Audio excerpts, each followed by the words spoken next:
Bonjour à toutes et à tous, bienvenue dans ce nouvel épisode d'Athlé en Bretagne. Merci pour votre fidélité à ce rendez-vous hebdomadaire destiné à vous partager l'actualité de l'athlétisme breton. Pour débuter cet épisode, et au risque de me répéter, nous n'avons malheureusement toujours pas d'évolution à signaler sur le front des conditions de la pratique de notre sport favori. Les compétitions officielles restent réservées aux athlètes inscrits sur les listes ministérielles de haut niveau, et les entraînements doivent toujours se dérouler en extérieur et dans le respect des horaires du couvre-feu.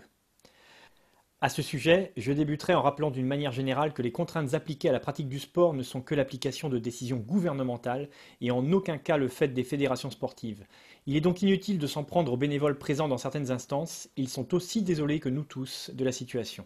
Afin de faire vivre l'athlétisme, les comités départementaux bretons ont mis en place des challenges amicaux qui se déroulent actuellement, sous la forme de défis consistant à prendre des performances sur différentes épreuves, donnant lieu ensuite à des classements virtuels. Ces performances n'ont bien sûr aucun caractère officiel, mais ces animations, avant tout destinées aux plus jeunes, permettent de rendre un peu plus attractifs les rendez-vous au stade. C'est bien l'enjeu actuel, conserver la motivation de tous les licenciés, de manière à les retrouver nombreux et en pleine forme dès que les choses rentreront dans l'ordre. Intéressons-nous maintenant à celles et ceux qui ont la chance de pouvoir s'aligner en compétition. Ils ont le mérite de ne pas bouder ce privilège en nous offrant des performances de premier ordre semaine après semaine. On débute par nos athlètes expatriés aux USA. J'espère n'oublier personne, si c'est le cas, signalez-le moi. Vous avez déjà entendu parler ici du gros début de saison sur 60 mètres haies de l'athlète de l'Athlé Pays de Vannes, Hugo Morvan, qui avait réussi 8 secondes 05 dès sa première compétition de l'année. Il confirme à nouveau en réalisant 8 secondes 08 samedi à Fargo dans le Dakota du Nord. À force de flirter avec les 8 secondes, il va bien finir par briser cette barrière. Toujours sur la piste, cette fois-ci direction l'Indiana avec l'athlète de l'Athlé du Pays de Pontivy, Georges Pontillo. Ce spécialiste du 800 a couru samedi en 1,56,35 en salle. Un chrono légèrement en retrait de son meilleur niveau, mais encourageant compte tenu de la difficulté de courir en salle sur une piste plate, et surtout du fait que le chrono descende par rapport aux compétitions précédentes. Dans la même université, moins de chance pour Valentin Baudrier, l'ancien athlète de l'EA Pays de Brocéliande, désormais licencié au HBA. Lui aussi spécialiste du 800, s'est malheureusement blessé ce week-end. Il s'agirait peut-être d'une élongation. Nous terminerons ce périple américain avec deux résultats de cross, c'est actuellement l'époque des Winter Classics. Florian Lepalec de l'Athlé Pays de Lorient se classe 26e à Tallahassee en Floride, terminant dans la foulée d'athlètes courant le 5000 aux alentours des 14 minutes, ceci afin de pouvoir juger de la performance. On est loin des crosses bretons, le terrain est bien plus sec, mais la densité est bien là. Enfin, Simon Bédard confirme une nouvelle fois sa belle progression puisqu'il s'est imposé sur le cross universitaire de Nashville dans le Tennessee, là encore avec une opposition redoutable. Revenons de ce côté-ci de l'Atlantique, les meetings pour athlètes listés s'enchaînent, cette semaine direction Metz, Nantes et Val-de-Reuil. Signalons pour commencer les deux performances successives de Paul Triten, que nous avions entendues ici même il y a 3 semaines, 21 secondes 87 samedi à Nantes et 21 secondes 91 dimanche à Val-de-Reuil sur 200 mètres. Paul aimerait certainement que la progression soit plus rapide, mais nous l'avions entendu, la motivation est là, le travail est fait, tout cela paiera tôt ou tard, et les objectifs de l'ancien finaliste des championnats d'Europe junior sont plutôt axés sur la saison estivale. On continue de le suivre avec grand intérêt en tout cas.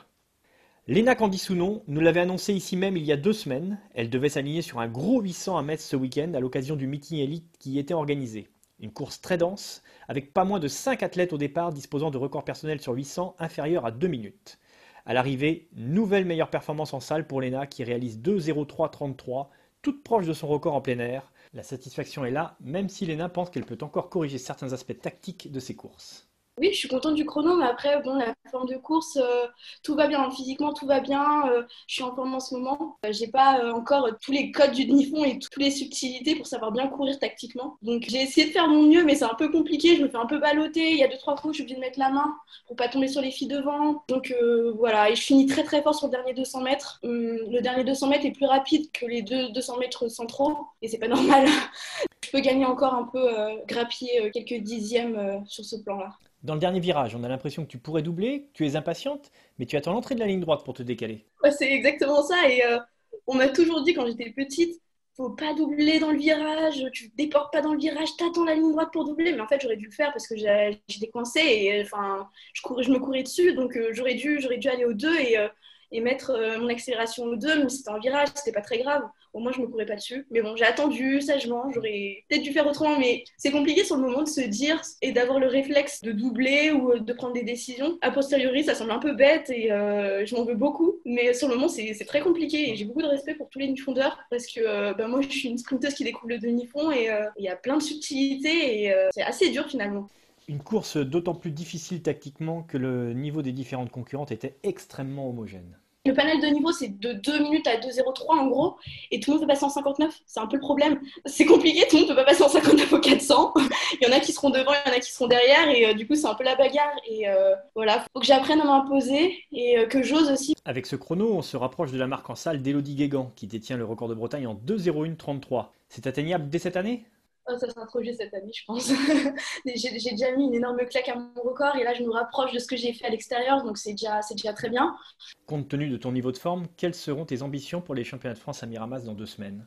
Dans le sens où on essaie de gagner très clairement et de se positionner aussi parce qu'il y a le championnat d'Europe en salle.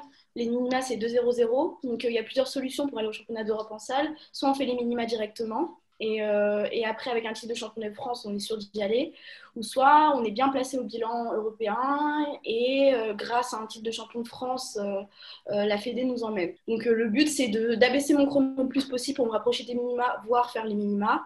Et après, d'avoir le titre de champion de France, parce que de toute façon, sans le titre de champion de France, on ne va pas aux Europes. Enfin, c'est à Val-de-Reuil, près de Rouen, que se sont retrouvés 8 athlètes bretons, avec une fois n'est pas coutume des épreuves de lancer long se déroulant en même temps qu'un meeting indoor. Débutons donc par nos deux lanceurs, et notamment Tom Reux, représentant de l'Athlétique Côte d'Émeraude, le club malouin qui a récemment intégré l'AC Brétilien 35. Rappelons que la semaine dernière, à Montfort-sur-Meux, Tom avait vécu la difficile expérience d'un concours avec 6 essais mordus. Cette fois-ci, les choses se sont mieux déroulées puisqu'il a expédié l'engin de 2 kg à 56 m 33, pas si loin de son record de Bretagne espoir établi il y a un an avec un jet à 58 m 62. Il était accompagné dans ce concours du disque par le cadet du Pays de Landerneau Athlétisme Mathéo Lecoq, qui lui lançait donc un disque d'1,5 kg. Mathéo s'en est bien sorti puisqu'il a établi une nouvelle meilleure performance personnelle avec un lancer à 41 m 51. Dans l'attente des championnats de France des lancers longs dans 2 semaines à Salon de Provence, ces deux athlètes se retrouveront le week-end prochain lors de stages de préparation. Du côté du meeting indoor, Maïwen Lévéder de l'Iroise Athlétisme et Valentine Lenezet du HBA ont toutes les deux réalisé leur meilleure performance de la saison sur 60 mètres. 7 secondes 77 pour Maïwen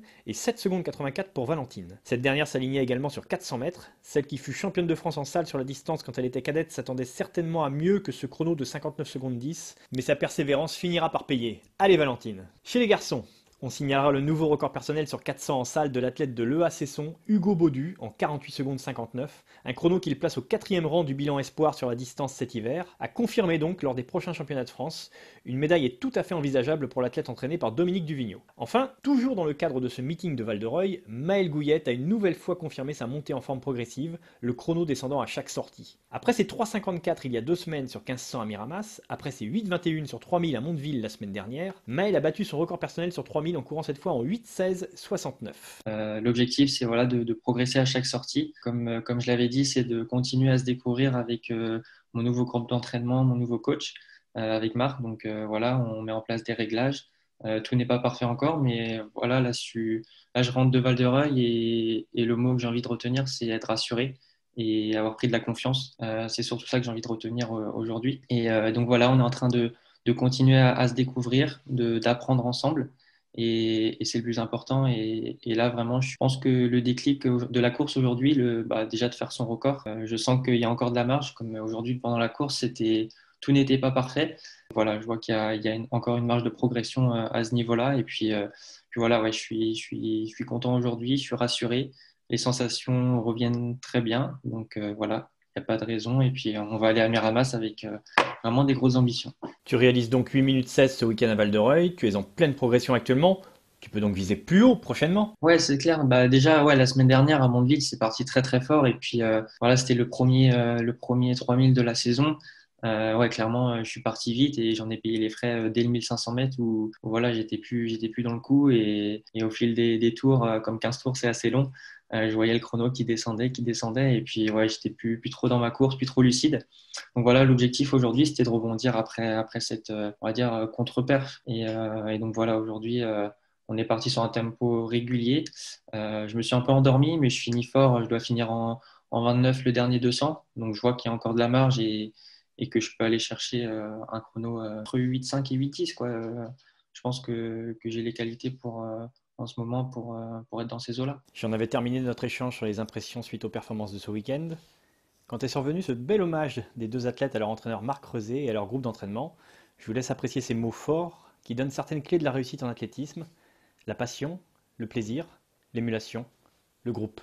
Marc est incroyable, il a traversé la France pour venir me voir ce week-end, il est vraiment super dévoué, c'est un entraîneur incroyable et il arrive justement à créer, on est quand même beaucoup d'athlètes de haut niveau et très haut niveau dans le groupe, et il arrive à pousser chacun, à faire parfait chacun, tout en individualisant pour chacun, et il y a une belle énergie, une belle synergie dans le groupe, et c'est vraiment trop chouette. Et je pense parler pour nous deux, hein, Maëlle, en disant que bon, on est arrivé dans le groupe, on est tout nouveau dans le groupe, mais moi je suis très contente en tout cas d'être tombée dans ce groupe-là, parce qu'on ne sait jamais en fait, quand on arrive dans un groupe, on peut avoir des avis où on peut se dire bon, bah, ça va bien se passer, mais on ne sait jamais. Je m'attendais vraiment, vraiment pas à ça et que ça se passe aussi bien, et c'est vraiment trop, trop bien. Et au-delà d'être des camarades d'entraînement aussi, on a une bonne bande de copains. Et ça aide vraiment à bosser tous ensemble, quoi. Ouais, je te rejoins à 100%, Léna, sur ce que tu dis. C'est vrai que, enfin voilà, moi depuis que je suis arrivé, ça fait pas longtemps, ça fait moins longtemps que toi, mais voilà, c'est une vraie famille. Je vais tous les jours à l'entraînement. Il y a l'envie de s'entraîner, mais il y a aussi l'envie de revoir, bah, voilà, la bande de copains, donc et de copines. Donc non, c'est top. Ouais, voilà, j'ai pas d'autres mots. Il y a une émulation vraiment positive et non, c'est incroyable. Voilà, c'en est terminé pour aujourd'hui et pour ce tour d'horizon des performances bretonnes de la semaine. Je m'efforce chaque semaine de rassembler le maximum d'informations sur les performances des athlètes bretons, j'essaie de ne rien oublier. Si selon vous une information manque, n'hésitez pas à m'en faire part, je rattraperai l'oubli dans l'épisode suivant. Je remercie chaleureusement les athlètes qui se prêtent au jeu chaque semaine pour rendre ce compte-rendu plus vivant. Ils sont d'une disponibilité et d'une simplicité qui méritent d'être soulignés. J'espère que le format vous plaît, si c'est le cas, n'hésitez pas à en parler autour de vous, n'hésitez pas à me faire des retours, je suis preneur de toutes les remarques. A bientôt pour le prochain épisode, en attendant, continuez à faire de l'athlé, continuez à parler d'athlé, continuez à aimer l'athlé.